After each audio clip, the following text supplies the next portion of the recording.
Estás escuchando Milenio 3 por Aluka Nanica. Era un viaje interrumpido de alguna forma, el del inicio del programa de Milenio 3 esta noche, porque había que dar paso a la actualidad, a los viejos casos como el de Van Meter. Pero llega el momento, si os apetece, de descubrir la otra parte del misterio, de ese misterio con el que me topé, accidentalmente o no, hace apenas 10 días. Si os incorporáis ahora os diré que la entrada a un pueblo, simplemente la entrada a un pueblo, unas llanuras que se extienden hacia un lado, concretamente hacia el lado izquierdo, ahí se abre un campo. Mi perro nervioso, mi mujer, mi hija, mi otro perro, una circunstancia normal, madrugada, exactamente, posiblemente a estas horas, ni un alma. Plena Castilla-La Mancha, plena provincia de Albacete, realmente casi en la conjunción con las tierras de Murcia. Y al salir, al regresar, al volver de nuevo a buscar el camino, la racionalidad, los pensamientos normales, al salir de aquella burbuja que a mí me había inquietado realmente, era una inquietud diferente, pero había sentido, quizá por la circunstancia, por el comportamiento del propio perro, por la noche, por el aire, por ese algo que tiene la naturaleza cuando no lleva tiempo, ¿no?, sin respirarla, pues sentía que estaba en un lugar especial, no sé por qué, y no había ninguna construcción, solo una llanura. Ahora tengo aquí un texto, tengo varios legajos antiguos, pero un texto me ha impresionado. Cuando llegan unos sacerdotes a este lugar, hace ahora 150 años, escriben lo siguiente, tan impresionados. Hemos visitado este lugar, dicen. Sentimos a su visita una impresión que no acertamos a explicar, pues nos pareció de alguna forma estar viendo alzarse de su sepulcro a una generación de nuestros padres que a través de los siglos reaparecían a una nueva vida. Todo el Cerro de los Santos es misterioso y grave, como es la fisionomía, el gesto, la expresión de sus simbólicas estatuas. Y es que al regresar a la carretera, casi fugaz pasó uno de esos carteles pequeños en un lateral. Yo ya andaba con mis pensamientos en otra parte y de repente lo vi. Nunca había estado ahí, había leído mucho sobre el sitio, no sabía lo que sé ahora, porque esta circunstancia, casualidad, estaré loco no, pero casualidad, me empujó a interesarme de nuevo por este sitio, como si en este sitio hubiese algo interesante para contaros ahora mismo a vosotros. Curioso, ¿verdad? Qué cadena. Ese lugar, efectivamente, muy cerca de Montealegre del Castillo, provincia de Albacete, es el misterioso, el enigmático, el sin par Cerro de los Santos. He investigado un poco para todos vosotros y para saber más yo, saber por qué de ese impacto. Iker ya no está en sus cabales. Por eso os digo que creo en misterios más que antes. El aprendizaje, el pensamiento me ha conducido hasta aquí y me alegra mucho. Ahora entiendo por qué yo tenía esa sensación con mi perro, quizá porque la historia se puede llegar a sentir, no lo sé. Ese silencio profundo lo han marcado y lo han escrito muchos investigadores. Hoy es un lugar desolado físicamente, geográficamente. Tan solo un pequeño pináculo, alzado en 1929, nos señala que hay un lugar llamado Cerro de los Santos, conocido desde el siglo XVI con ese nombre por algo que no sabemos bien, para algunos la aparición de unos iconos paganos. Se encontraron en esa llanura y muy cerca de otro lugar también con hallazgos llamado Llano de la Consolación, en el mismo término municipal, unas 500 esculturas. Provocaron gran incredulidad entre los extranjeros, sobre todo. Tan es así, lo he comentado antes, que hay quien vio en esta operación del Cerro de los Santos una especie de conspiración contra España, y luego os contaré. Unas prospecciones, como siempre unos agricultores, un accidente, como siempre una casualidad. Yo hablo de mi querido perro Merlín, pero también Modesto Cubillas, un pastor, y su perro descubrieron una gruta que se llamaba Altamira, y tantas otras, y el perro llamado Robot descubrió Lascaux, la gran cueva francesa. Bueno, los animales, los niños, parece que tienen un olfato especial para acercarse a lugares que están sepultados. Cuando aparecieron las primeras grandes estatuas del Cerro de los Santos, hablamos de estatuas de tamaño humano. En España no había concepto, hace 150 años, 130 años, de que había antigüedades más allá de lo romano y de lo griego. No entendíamos el mundo como lo entendemos hoy. La romanización, el contacto con griegos y fenicios era lo primero, y no he vivido grandes culturas españolas. Todos mirábamos con atención y con fascinación, los historiadores, los arqueólogos, a Egipto, a Grecia, a los etruscos, incluso a los belicosos cartagineses de Aníbal. Pero nuestra piel de toro, como siempre hemos sido, no tenía prácticamente nada. Y eso era una gran mentira que se empezó a quebrar en ese empobrecido hoy llano del Cerro de los Santos. Porque empezaron a surgir esculturas como nunca antes se habían visto. No pertenecían a ningún estilo. Todas tenían la cara triste. Todas, según dice el primer informe, los labios hacia abajo. Todas con una seriedad, una majestad y un hieratismo que imponía incluso una especie de nudo en el corazón del observador. No parecían figuras para la decoración. Y de inmediato, el primer hombre que hace una memoria de estos hallazgos dice que tiene la impresión, fijaos qué bonito, qué hermoso, qué misterioso, de haber descubierto un templo gnóstico, un templo de conocimiento, en definitiva un templo de una secta que se ocultaba de lo conocido, que se estableció por algún sentido remoto en aquel pago desolado, sin ninguna garantía, sin ningún afluente importante. Es más, parecía casi una especie como de afrenta a la naturaleza, estar en un lugar tan agreste, lejos de casi todo. Bueno, pues esa secta gnóstica, si es así, o esos egipcios, como se llega a decir, que están ahí en España haciendo sus ritos misteriosos, han generado esas esculturas, porque es imposible, no se pueden asimilar a una cultura propia española. Y en los primeros trabajos se habla de unas esculturas tremendas que ¿cómo son? Dicen, ¿serán egipcias? ¿Serán asirias? ¿Serán etruscas? De todo menos españolas. Se produce, por tanto, amigos, el terrible efecto Altamira, como ocurrió con las pinturas rupestres. No nos creen. Los propios arqueólogos, temerosos, no saben a qué adjudicar estas esculturas que van saliendo una y otra vez. Se hace un permiso de excavación y son los padres jesuitas los que escriben eso de la extraña sensación de misterio y silencio, los que con sus propias manos excavan, miden los estratos y empiezan a ver que hay cuerpos, brazos, sobre todo cabezas, misteriosas cabezas que de verdad, a la vista de nuestros ojos de hoy, parecen retratos algunas de auténticos seres de otro mundo. Y es curioso porque tienen unos tocados, tienen unos sombreros, tienen una especie de gorros en forma de pico sorprendentes que nunca antes se habían visto. No se había descubierto la dama de Elche. Y ahí había decenas de damas de Elche, gritando en pleno silencio. Eran damas o sacerdotisas. Tenían ese gesto que parecía que eran ya casi difuntos y no vivos. Extendían las palmas de las manos como en contacto con un Dios invisible, un Dios desconocido, un Dios del que nadie sabía nada. Parecían muy antiguas y parecían tener un orden simbólico, todas muy rectas, con los ojos sin pupilas, con la extraña expresión. Serían, decían los especialistas, algunas copias de los llamados moldes etruscos, con su enigmática sonrisa. En el Cerro de los Santos, Montealegre del Castillo, provincia de Albacete, hace apenas un siglo, se había producido uno de los mayores hallazgos de la historia europea arqueológica. Pero en España, ni nosotros, ni los expertos de otros países estaban dispuestos a admitirlo. Hay algo muy importante. Junto a las esculturas que van saliendo, sobre todo de damas oferentes, de sacerdotisas que portan un vaso que siempre es el mismo, un vaso de libación, ¿un vaso de qué? ¿De qué rito secreto? Nadie lo sabe. Porque se sabe, eso sí, que en aquella época se empieza a calcular 400, 500 años antes de Jesucristo.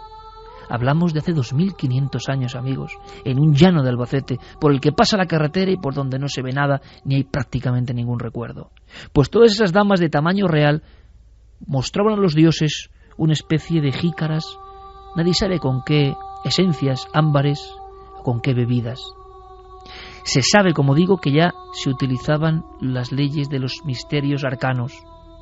Desde la antigua Grecia, desde Etruria, desde Fenicia, se sabe que en ciertos ritos de ciertas sectas, los que eran iniciados, los que podían saber lo que los demás no podían saber, tenían que cumplir un secreto, una norma.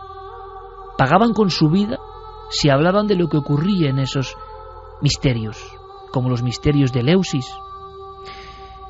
Por eso hoy no sabemos, los historiadores no lograron penetrar en esos círculos, nadie sabe qué ocurría, pero debía ser algo tan importante, esos secretos, invocaciones, ritos, danzas o músicas como la de esta voz, debían ser tan importantes que en ese pequeño y pedregoso lugar, hoy un sembrado, dejaron 500 estatuas. Pero algo más, como digo, había grandes manchas de plomo solidificado, de plomo que había ardido. Y cuando se van descifrando los bloques de lo que parece un viejo templo que ha sido arrasado, descubren marcas de fuego. Los historiadores, estos jesuitas de Yecla, el padre La Salde a la cabeza, lo tiene muy claro. Este templo, sea el que fuere, sea cual fuese su propia historia, su misterio, fue arrasado y quemado, golpeado con grandes mazas de hierro. No le cabe en duda a este historiador. Está hablando de la llamada Ley de Arcadio, 399 después de Jesucristo. Arcadio obliga a la destrucción de todos los templos de los misterios. Hoy nos quejamos y vemos lo que ocurre con la cultura islámica y su falta de respeto al arte antiguo en muchas ocasiones, su saña y su furia iconoclasta. Pero la cultura cristiana arrasó de la faz de la tierra decenas, miles quizá, de joyas arqueológicas y de templos que se habían convertido en lugares malditos. Para el padre La Salde no hay duda, lo que hubo en el Cerro de los Santos, con 500 esculturas a tamaño humano, muchas de ellas, con extraños sacerdotes, figuras, ángeles, demonios, sacerdotisas, fue un lugar maldito, quemado. Las manchas, las lascas de plomo fundido que aún quedan como testigo de aquel horror, son el resultado de quemar los sin duda ídolos de bronce, quizá como las esculturas, nunca lo sabremos, que se practicaban allí. Y el fuego, por esa orden. La ley de Arcadio decía: linchamiento de los paganos, destrucción de los templos mistéricos, rotura de los ídolos con mazas y barra de hierro, pena de muerte para los seguidores, astrólogos y ritualistas de estos cultos del demonio.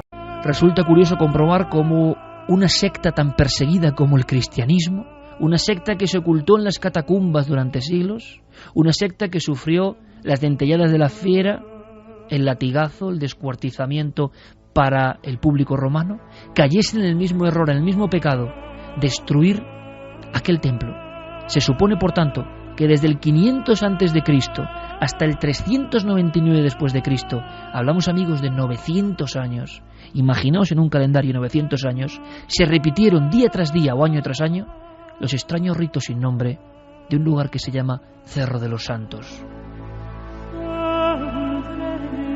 Pero ocurrió algo más, algo que le da tinte de novela a esta historia.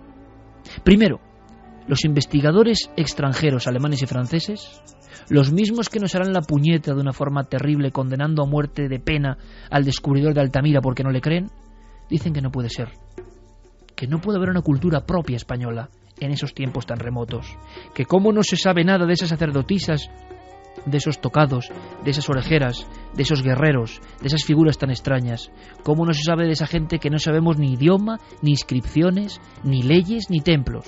¿Cómo demonios, ya en pleno siglo de las luces, casi en el siglo XX, se va a descubrir una cultura nueva?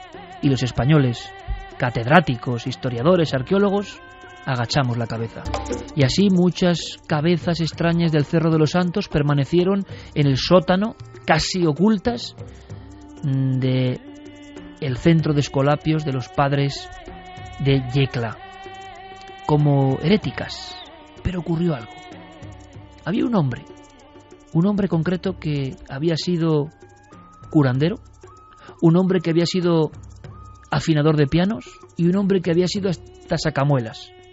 Ahora era uno de tantos chamarileros buhoneros que con su carro recorrían las tierras de Murcia y de Castilla-La Mancha. Este hombre, Vicente Juan Llamat, se acercó hacia la zona donde decían que surgían aquellos hombres imponentes, aquellas mujeres mitradas, aquel mundo que parecía de fantasía, y evidentemente, a pesar de sus pocas letras, se enamoró de lo que iba expulsando la tierra en el Cerro de los Santos. Y con sus buenas artes, parece que era un gran vendedor de serpientes, logró que el marqués que tenía esas tierras le dejase excavar. Y durante un tiempo, unos 5 años, ante el abandono y el temor de la arqueología española, que casi quería que aquello se quedase ahí al sol, el relojero de Yecla, que así conocían a Vicente Juan Yamat, se puso a hacer sus propias investigaciones. La primera campaña no pudo ser más impresionante. ¿Os imagináis al relojero de Yecla, moreno por el sol, las manos encallecidas, un hombre que casi no tenía cultura, pero que sabía la cultura de la vida, con su carromato, con 301 cabezas de una cultura desconocida? Pronto empezó a ver que algunos museos, como el Museo Arqueológico Nacional, casi recién fundado, le compraba algunas piezas. Y él empezó a hacer negocio. ¿Por qué no?, dijo, ante el silencio general. Pero luego quiso ir más allá. Hipnotizado, embriagado, subyugado por las noches en ese Cerro de los Santos, el relojero de Yecla empezó a decir, empezó a pensar, ¿y si yo pusiera unas pequeñas inscripciones? Si me inventase un propio lenguaje en estas esculturas, si reinventase mi propia historia en mi locura, ¿podrían valer más? ¿Me darían más monedas? Y entonces ocurre algo terrible. Muchas de las esculturas auténticas han sido modificadas, pulidas, cambiadas, inscritas con cosas un poco extrañas que nadie logra descifrar. Y entonces el palo para la arqueología española es tremenda. Los pocos que intentan defender que en el Cerro de los Santos hubo una cultura que podría ser la llamada cultura íbera, ven cómo son poco menos que ridiculizados. Entre las piezas verdaderas han aparecido unas cuantas apócrifas, falsas evidentemente. Con el entusiasmo de los investigadores incluso las quieren tomar por ciertas. Y en los congresos que ocurren, por ejemplo, en el Louvre, el puñetazo es brutal. Los españoles no valemos para nada. Esta es la risa de la arqueología española. Por eso no hay arqueólogos españoles. Os han engañado. ¿El culpable? Dicen que quizá no fue él solo. E incluso aseguran que el humilde y dicharachero relojero de Yecla contó con ayuda, imaginaos amigos, de otros arqueólogos que querían dar un mazazo de muerte a la propia historia española. Mientras tanto, algunos franceses como Pierre Paris o Engel compraban esas abaratadas esculturas y se las llevaban al Louvre, se las llevaban a Alemania, y en España nos quedábamos prácticamente sin nada. Lo curioso es que Vicente Juan Yamat vendió algunos lotes, las profanó y no acabó bien. Sabemos en los archivos y documentos que mientras se van autentificando las figuras del Cerro de los Santos, mientras los científicos de Europa empiezan a ver que puede haber una cultura muy entre la romana, una cultura que vivió en toda la zona de la meseta y que nos ha legado maravillas como la Dama de Elche, la Dama Sedente del Cerro de los Santos, los relieves de Osuna, el León de Baena o la Bicha de Balazote, esa cultura sin lengua escrita, esa cultura que idolatraba a dioses desconocidos, esa cultura empieza a cobrar fuerza. También porque hay un pintor que empezaba a sonar, que dice que no ha visto cosa más maravillosa. Un pintor que compra una de esas cabezas en el Louvre porque ya están en Francia. Un pintor que dice cuánta magia hay en esta mirada. Un pintor que era español y se llamaba Picasso. Poco a poco, el honor del Cerro de los Santos, a pesar de las piezas un poco falsas, metidas por ese extraño personaje, van cobrando fuerza. Otros hallazgos, como ocurrió en Altamira, empiezan a manifestar que en las entrañas de esta piel de toro llamada España hubo una cultura que no tiene nada que envidiar en arte, seguramente en ritos y en poder, a Roma, Grecia, Cartago, Egipto. Pero todo había empezado en el Cerro de los Santos. ¿Y cómo habían acabado los protagonistas? Algunos nunca superaron la depresión de haber sido ridiculizados por los extranjeros. Otros, con intentos de suicidio después de ser engañados por las falsas inscripciones y creerlas ciertas. Cuestiones de honor, estamos en pleno romanticismo. Por poco menos de esto había un duelo. ¿Y qué pasó con el relojero? Con aquel hombre que excavó muchas esculturas, que sacó gran parte de ellas que hoy se pueden ver en museos del mundo y en el Museo Arqueológico Nacional.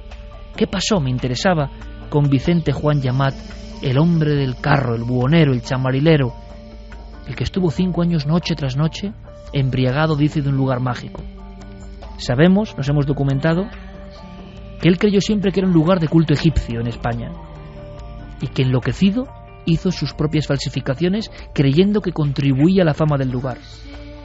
Sabemos que en 1898 murió loco, solo, arruinado, en la Casa de Misericordia de Alicante, sin distinguir, como dice uno de sus biógrafos y biógrafo de esta historia, realidad, falsificación y fantasía, hablando solo hasta el último día, mirando por las ventanas y dirigiéndose a los dioses del Cerro de los Santos, solo, loco, arruinado.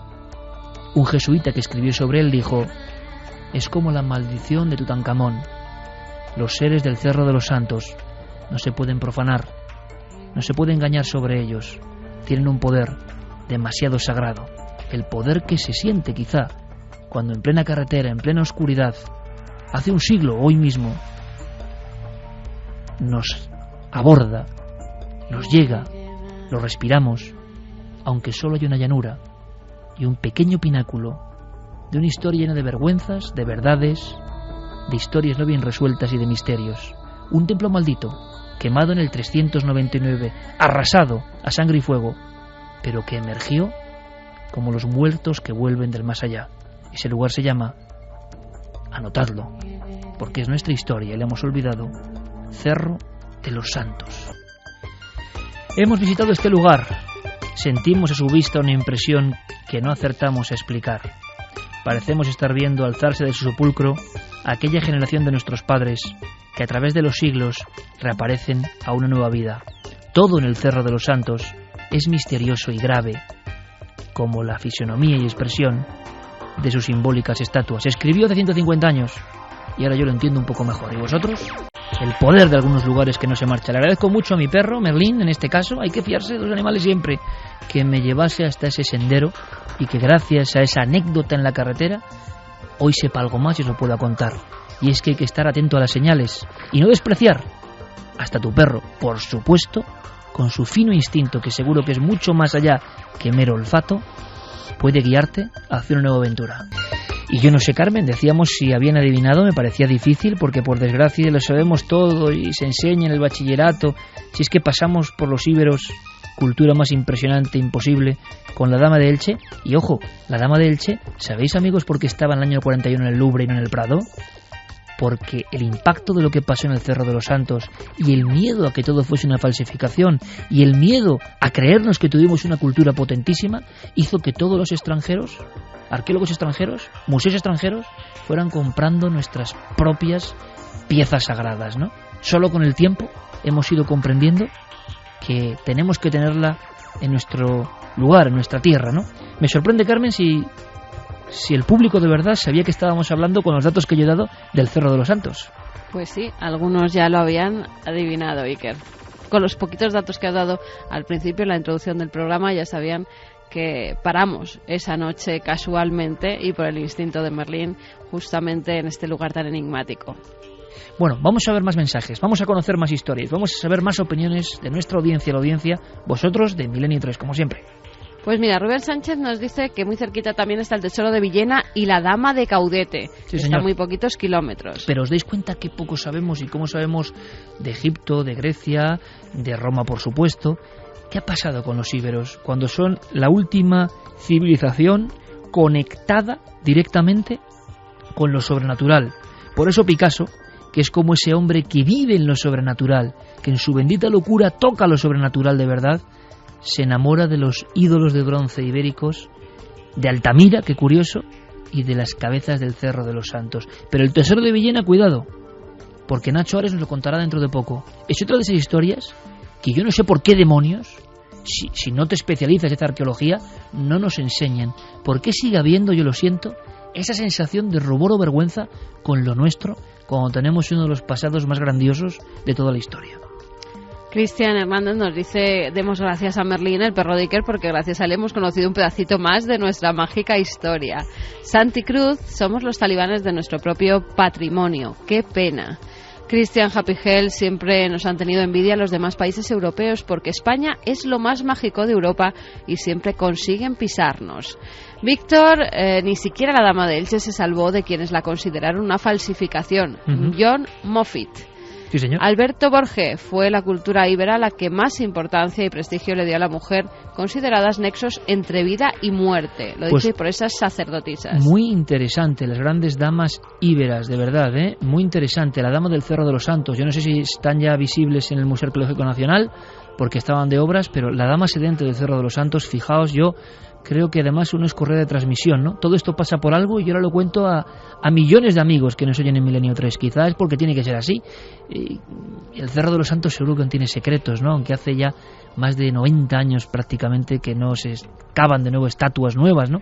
Pero la dama de Elche, sea lo que sea, la dama del Cerro de los Santos, y ojo, que un día contaremos, y no hemos contado ya, claro, historias de la dama de Baza, que si vais y la veis en el Museo Arqueológico Nacional, uno entiende el impacto que sufrieron, el impacto emocional, la taquicardia, no por descubrir algo muy importante, sino por la sensación que se tiene cuando el hombre irrumpe en el patrimonio de lo sagrado de verdad, de lo sagrado que lleva milenios o muchos siglos esperando. La dama de Baza, mucho más desconocida que la de Elche, para mí mucho más impresionante, es otra que hay que reconocer y que redescubrir. Más mensajes. Jorge González dice: el Cerro de los Santos, otra muestra de la vergüenza histórica que sufrimos en España. Miguel Ángel: la historia se repite cuando una cultura quiere destruir todo vestigio anterior, recurre a maldecirla y condenarla. Cristina: ¿por qué siempre en el extranjero echan por tierra cualquier descubrimiento con sello español? Pues fíjate, yo cuando investigué, Carmen, y Javi lo tengo ahí absorto mirando los viejos legajos, tengo aquí el legajo, ese hombre del que estás leyendo, Rada, pues sí que podemos decir que entró en depresión porque creyó que era verdad algunas de las piezas falsificadas y no se perdonó nunca en su honor, ¿no?, haber fallado. Es decir, hay muchas historias, mucho drama, ¿no?, mucho éxito, mucha gloria y mucha gente que murió de pena. Y como dice este mensaje, Carmen, es que lo hemos contado aquí. Yo me entero investigando de que Altamira, lo hemos contado 1000 veces, el hombre que descubre el arte más antiguo del mundo es español y muere de pena porque los franceses y también los españoles, ojo, y en su propio pueblo los primeros, no le creen. Pero yo pensaba que era el caso más flagrante.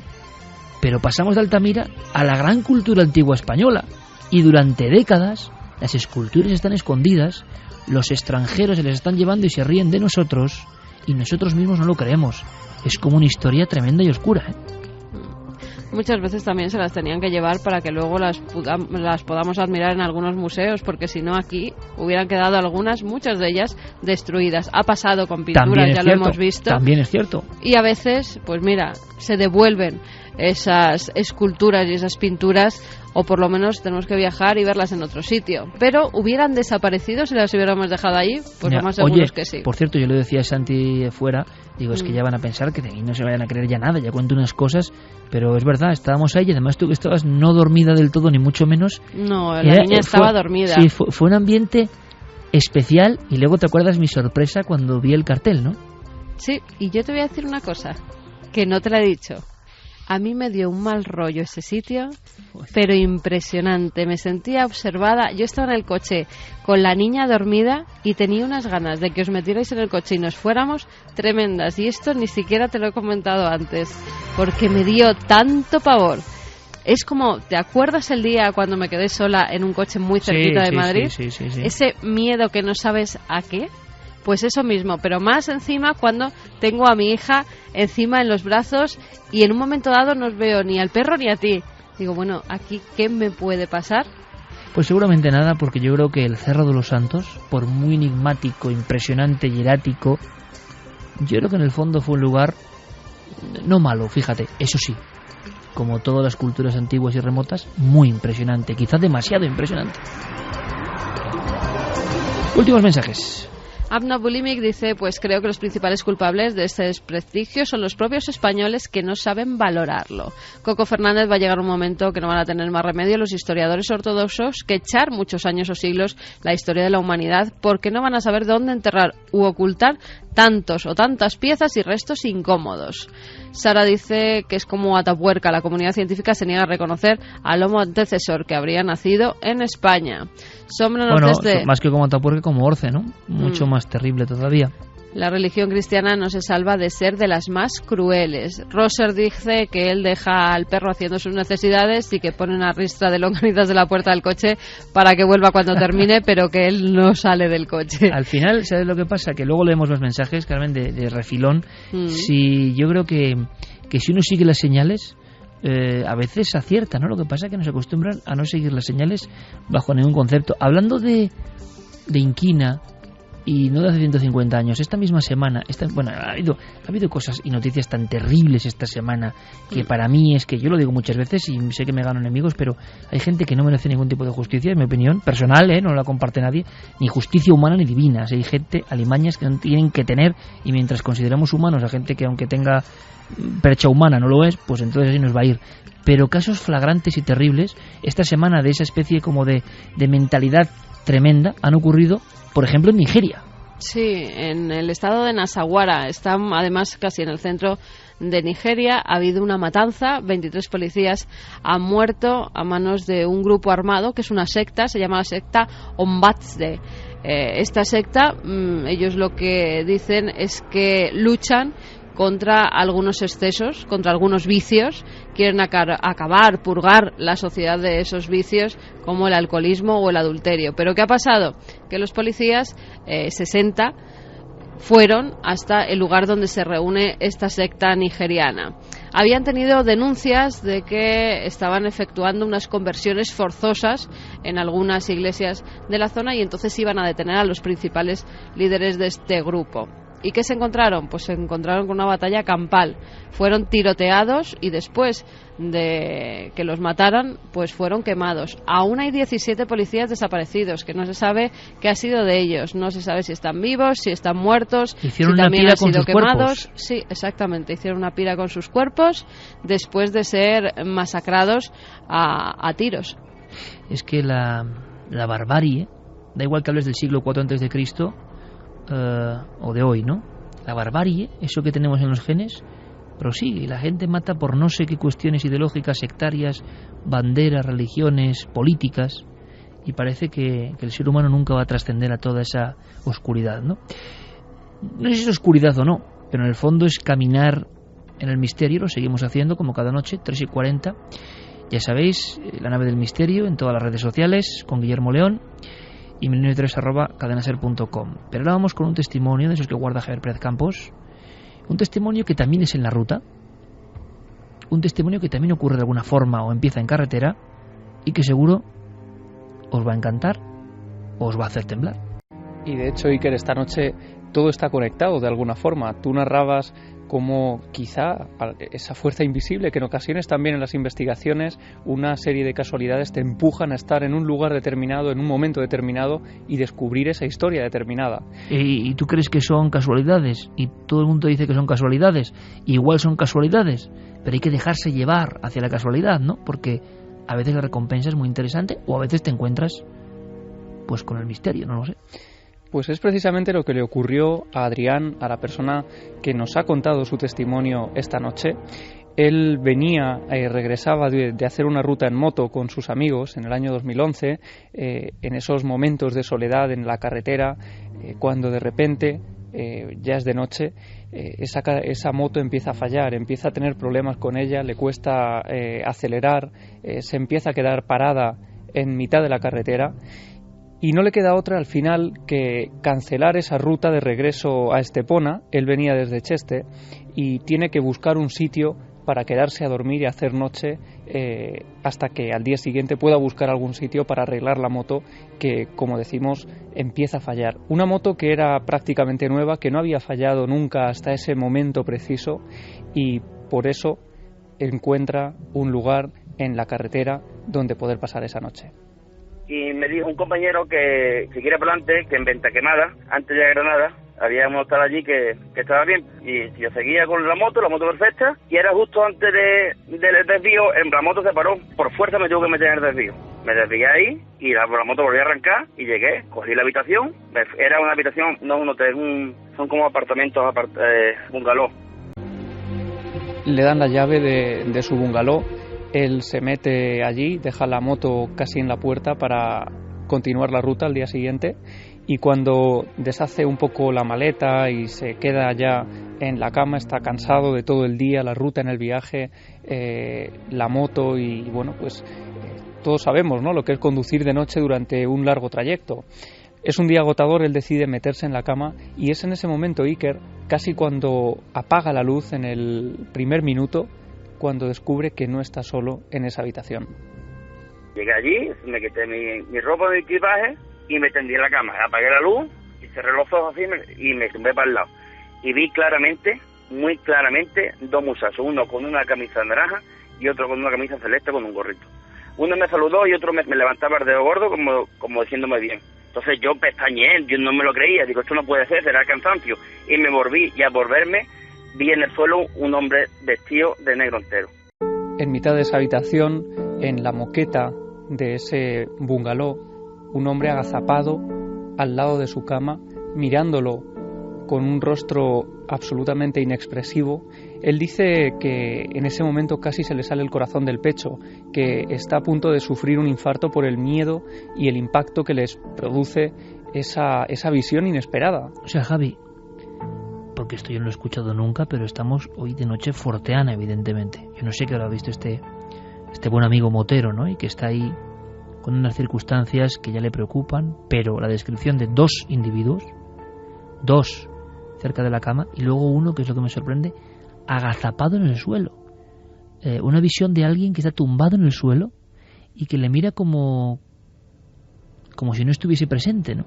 Sí, con un rostro totalmente inexpresivo en el que no parece ni siquiera querer comunicarse con él, como sí habían hecho los niños que tenía al otro lado de la cama. Hay que imaginar el momento en el que a cada lado de esa cama hay varias visiones. Esto es algo también bastante extraño. Nunca habíamos conocido casos de visiones tan claras y múltiples en un espacio tan reducido. Es curioso, Javi, porque además los que saben de esto, a nivel, me refiero, psiquiátrico, de investigaciones sobre las alucinaciones hipnopómpicas, hablan de precisamente cómo se focaliza por una cuestión de la propia visión del ojo.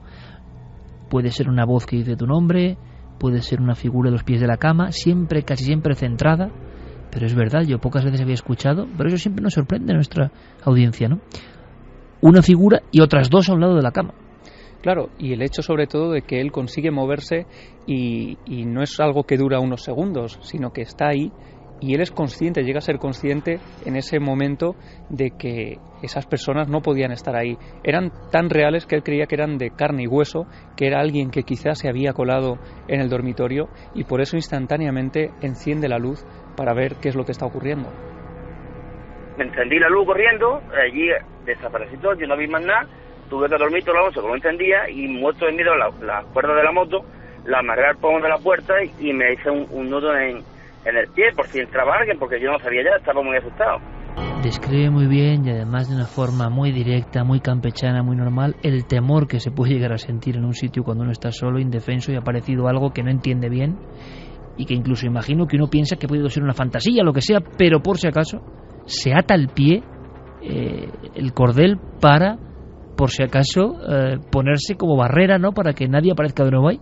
Claro, él pensando que podía haber sido alguien que había entrado y esa inseguridad que le da un espacio que no conoce en mitad de la noche en una carretera por donde no pasa casi ningún coche, por donde no hay nadie, en una moto que lo ha dejado tirado y con la que no puede abandonar el sitio, se ve encerrado en ese espacio y no le queda otra que atarse esa cuerda al pie y el otro extremo a la puerta para efectivamente, si alguien intenta abrir en mitad de la noche, despertarse inmediatamente. Él dice que le cuesta muchísimo dormir, que prácticamente se tira el resto de la madrugada mirando al techo porque se ha quedado impactado y no se siente seguro en ese espacio. Y es a la mañana siguiente, Iker, cuando ya va a abandonar el lugar, decide hacerle un comentario a la mujer que estaba trabajando en recepción.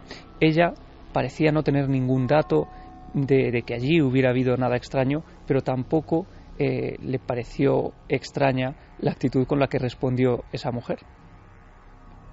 Ya por la mañana me levanté, fui, pagué mi habitación, me preguntó la mujer, ¿cómo ha pasado la noche? Le dije sin comentarios, arranqué mi moto y la moto ya nunca más volvió a fallar. Bueno, pero no hablaron de nada realmente, ¿no? Fue como un silencio compartido y aquel hombre siguió su viaje y aquella motocicleta, señales o no, no volvió a fallar. Él decía que en un momento determinado, antes de marcharse, sí llega a hacerle un breve comentario de que ha tenido una noche un poco movidita y ella se queda con una especie de sonrisa, pero tampoco le da ningún dato. Es un momento un poco tenso también y por eso él decide marcharse sin entrar más en el tema. Nunca más le ha vuelto a pasar nada extraño. Nunca más, ni le había pasado antes. Fue un momento clave y que coincidió, casualidad o no, con el momento también, el único momento en el que falló esa moto, que nunca más volvió a dar un problema. Es como para unirlo a esta siguiente sección, ¿no? Es como para decir aquello de créalo o no. Diego, compañero, en un flash contamos el créalo o no, en un programa en el que has estado casi permanentemente presente con varias historias. Pues bueno, podemos rematar con una, ¿no? Resolver una y rematar con otra. Efectivamente, resolvemos la historia de la criogenización express que contábamos la semana pasada, esa historia en la que una joven, después de pasar un montón de horas a la intemperie a causa de un accidente de tráfico, llegaba al hospital, bueno, pues con la piel prácticamente convertida en un bloque de hielo, no era posible introducirle ninguna aguja, no respondía, hasta que horas después, ya en el depósito de cadáveres, revivía al de alguna manera descongelarse. Un efecto Lázaro de congelación, ¿no? Uh-huh. Noel Calero, por supuesto, dijo que no. Yo no he estado aquí presente, falso, pero lo escuché porque venía de viaje y lo escuchaba. En el Cerro de los Santos. Exacto. Que no, ¿no? Dijo que no, dijo que era falso. Por supuesto, el oráculo es un oráculo propio de un templo misterio como el Cerro. A Noel lo ves en el Cerro de los Santos en el siglo IV a.C., mirando las estrellas y escribiendo el destino, y te lo crees. Uh-huh. Bueno, además nuestra audiencia le ha hecho caso. Le ha hecho caso, claro. Ha seguido los designios y... Error, siempre error. Efectivamente, un 61,9% lo tengo aquí, cree que es falso. Nuestra audiencia no aprende, no hay manera. La historia es verdadera, Iker. Esta criogenización express existió. Ocurrió, por ejemplo, en 1981. Apareció en los periódicos Jen Hilliard, de 19 años, una de las chicas que ha pasado por este proceso y que sobrevivió al congelamiento extremo. Sucedió tal y como lo contamos aquí la semana pasada. Abandonó el hospital, Iker, 49 días después de este accidente, sin haber perdido ni un solo dedo a causa de la congelación, sin secuelas aparentes. Bueno, un dato, cuando llegó al hospital no pudieron, como te decía, insertarle esa aguja para administrarle fluidos intravenosos, y su corazón, cuando se comenzó a despertar, palpitaba unas 12 veces por minuto. O sea, casi un efecto resurrección, como los que hablábamos con Samparnia, ¿no? Efectivamente. De todas formas, lo de Noel empieza a ser ya algo digno de... O sea, rompe cualquier estadística. Vamos a ver, yo quiero encargarte algo, yo sé que tú eres capaz, pero si podemos tener antes de final de temporada más o menos una estadística de Noel Calero, dalo por hecho. ¿Sabes? De aciertos a su forma, ¿no? Que es acierto al revés. Yo creo que podemos quedarnos realmente extasiados, ¿no? Lo haremos, y pondremos un cuadro de honor en los pasillos de la casa. Sí, con foto. Vamos a ver ahora qué es lo que dice también Noel, ¿no? Porque ya es un poco prueba-error, ¿no? Es como un experimento telepático sensorial. La historia que vienes a contarnos da bastante miedo, ¿eh? Sí, es así. Sí, y también es casi otro clásico de las leyendas urbanas. Hemos tenido algunos aquí en esta sección a lo largo de la temporada. Esta que te propongo esta semana, Iker, es la que dice que, bueno, aunque tiene varias variantes y diversas causas, es la que nos presenta a un agente de policía que, bueno, se aproxima a una casa más o menos apartada, llama a la puerta y cuando la persona que está en esa casa, que suele ser siempre una mujer sola, cuando esta persona abre, el agente le pide permiso para entrar y para informarle de una situación que se está dando en el vecindario. El agente entra en esa casa y advierte a la mujer que debe tener muchísimo cuidado con quien merodea en su casa, porque hay un peligroso criminal vagando por los alrededores de su casa. Bueno, esta mujer, que no había oído nada y que se queda bastante inquieta por lo que acaba de revelarle, le pregunta qué aspecto tiene ese supuesto criminal, ese supuesto asesino, para reconocerle si le ve rondando. El agente Iker sonríe y le dice de una manera bastante lacónica: en realidad se parece bastante a mí. Imaginamos el terrible final de la historia, ¿no? Efectivamente, cada uno lo dejo a la imaginación de nuestros oyentes. O sea, asesino en serie que se hacía pasar de alguna forma por policía. Por policía, uniformado, visitando las casas. Uh-huh. Noel, que no. Que imposible. No. Perfecto. Vale, Fermín, me lo apunto. Fermín, por si acaso, que sí. ¿Y Javi? Sí. Claro, en la mente humana es capaz uno de creer todo, ¿no? Pero yo confío en que Noel haya acertado esta vez, ¿no? Me gustaría que fuese falsa. ¿Lo resolvemos, Diego? Venga, en 7 días. Un abrazo. Un placer. Aunque uno, ¿verdad? 3:53. observando algunas historias tan terribles, tan oscuras, tan demoníacas, o demoníaco de la naturaleza del ser humano, pues ¿qué va a pensar? Pues que puede ser verdad perfectamente, ¿no? En fin, vamos a ver si nos quitamos esa sensación con mensajes de nuestra audiencia, como siempre, fiel en Milenio 3. Cuéntanos, Carmen. Pues vamos con esos últimos mensajes, que la gente dice que por qué dejamos estas historias de Javi para última hora, que siempre lo hacemos igual, que si esto ya es mala leche, porque luego no pueden dormir. Claro, por eso lo hacemos, para que sigan oyendo Ser Historia y toda la programación de la SER. Mira, Tan Lady dice, impresionante testimonio, escalofriante, me quedo sin palabras, hablando claro, lo he flipado muchísimo. Estefanía, ok, escuchar Milenio 3 a oscuras no es buena idea, esta noche duermo con la luz encendida. Cristina Giraluna, cuando era pequeña me pasó algo muy parecido, fue aterrador, aún lo recuerdo y me recorre un escalofrío a la historia que ha contado. Víctor Bermeo dice, madre mía, ese hombre no dormiría en esa habitación esa noche, va a costarme conciliar el sueño ahora. Además es que es una historia como para escuchar en la cama y en un hotel. Sí, y mirar a un lado y a otro, vaya. Celebi dice, absoluto pánico con lo del hombre en el suelo. ¡Pánico! Un nombre impronunciable. Destacado. Jauida Brisfufi, es que no se puede pronunciar casi. Lo único que se entiende al final es rey. Dice, Iker nos ha hipnotizado con la historia del Cerro de los Santos. He perdido la noción del tiempo, del espacio, maravillosamente narrado. Maravillosa la cultura íbera. Debemos estar muy orgullosos de la obra de nuestros ancestros, también de Altamira, ya que soy cántabra, la amo especialmente. Gracias por acercarnos esta magia tan cercana al mismo tiempo. Como debe ser, para que no digan que todo es miedo. Y es que además es muy difícil satisfacer al oyente de Milenio 3, porque algunos quieren estas historias que dan miedo, otros odian estas historias que dan miedo porque lo pasan mal o porque no creen en ello, otros quieren historia como el Cerro de los Santos y otros no quieren la historia, otros quieren conspiración y otros no, en fin, lo que hacemos es reproducir lo que a nosotros nos interesa y ahí cabe un poco de todo, ¿no? Y esperamos que disfrutéis con nosotros, es nuestro único cometido realmente. John Padilla dice, aquí en Canarias desde el siglo XVIII dejaron que expoliaran una infinidad de momias, a veces no como curiosidad de gabinete, sino para fabricar polvo de momia. Chari Aragón, que tenemos mucho por descubrir. En su pueblo, por lo visto, existían los fenicios y los romanos. Había un horno romano y solo se sabe de ese horno, pero tiene que haber más cosas enterradas. Y luego hay una cosa que es muy bonita y que si queréis un día comentaremos. Todos hemos aprendido del mundo romano, muchas cosas, nuestras leyes, nuestro derecho, nuestro sistema monetario de alguna forma, nuestra forma de las ciudades, vienen también de esa cultura y de la griega, pero sobre todo de la romana. Sin embargo, antes, como el caso del Cerro de los Santos y otras culturas, antes hay otras personas, vamos a decir entre comillas, menos civilizadas o socializadas, pero mucho más pegada al misterio, a lo mágico, a la conexión con la naturaleza. Y por eso yo repito, ¿por qué a mí, por ejemplo, lo romano no me dice mucho? Y estas culturas, las piezas, el arte, que es una forma de conexión con el otro lado, de estas culturas me abren algo que es enigmático. Ojalá a partir de esta noche, que es el milagro de hacer la radio y la televisión, ¿no?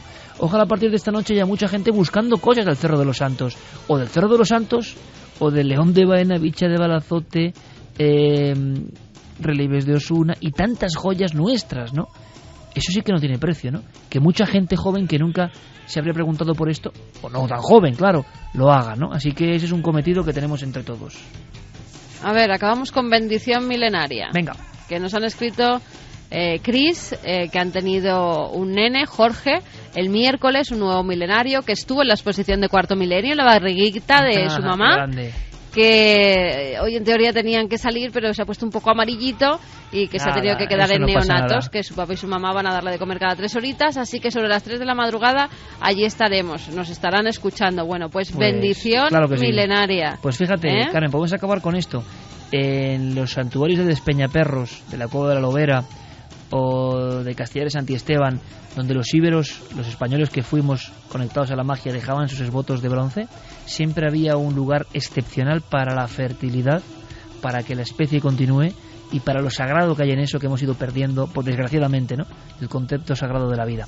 Así que nada, nuestra bendición, por supuesto, milenaria y misteriosa. Fermín Agustín, Noel Calero, gracias compañeros como siempre. Gracias, que se me quedó sin voz, Javi Pérez Campos, por tu historia, claro. Gracias compañero. Por cierto, mañana, Carmen, nos vemos todos en Cuarto Milenio antes, bastante antes, no nos falléis, que ir antes es muy difícil. A las 11:30 en punto comenzará cuarto milenio y os esperamos porque hay muchas cosas que contar. Ahora nuestros compañeros con todas las noticias. Sed muy felices, amigos.